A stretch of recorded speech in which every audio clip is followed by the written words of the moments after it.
The nature of twins, in all realms, has fascinated me for decades. Identical DNA. But then factors such as heritage, background, and environment play crucial roles in the shaping of character. I'm Professor David Purdie, and I've heard of a very special pair of twins in Speyside, Scotland. Speyside is the world-renowned epicentre of the Scotch malt whisky industry, and in Speyside's northern perimeter you'll find whisky creators Gordon and MacPhail.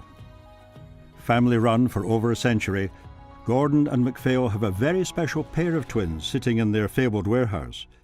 The twin casks have been selected by identical twin brothers, family members from the company's fourth generation.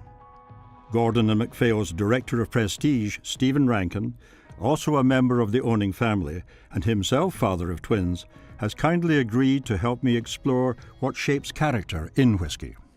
So David, here they are, the Longmorn twin casks. The whisky in this cask was distilled 57 years ago.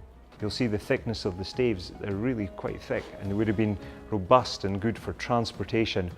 Casks very much of a style made back in the 60s and before. These casks are the epitome of what Gordon MacPhail does. We carefully select the oak, we match it to the spirit being distilled at the distilleries we're going to fill at, and then we manage the maturation in the ideal environment. And then, when the whisky's reached its peak, we'll bottle it. How do you know when the whisky has reached its peak then? Through these casks and their evolution, as a family we've monitored when whisky reaches its peak. Now that knowledge has then been shared and passed down over the last 123 years from my great-grandfather. These two particular casks, this one, number 512, American oak hogshead, while this one, cask number 508, is actually a European oak.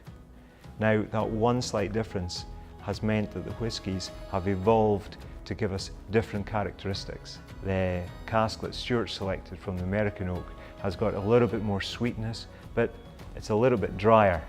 You've got to go a long way to find anything quite as dry as Stuart.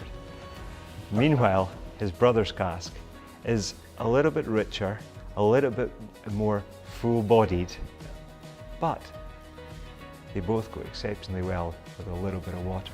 Nature and nurture. It seems to me that your barrels here shared the same nature at the time of their birth, but they have matured separately thanks to the environment in which they've been living, and have these subtle differences when they come to full maturity. Very interesting, and a very interesting parallel between real life and this water of life that you have before us here.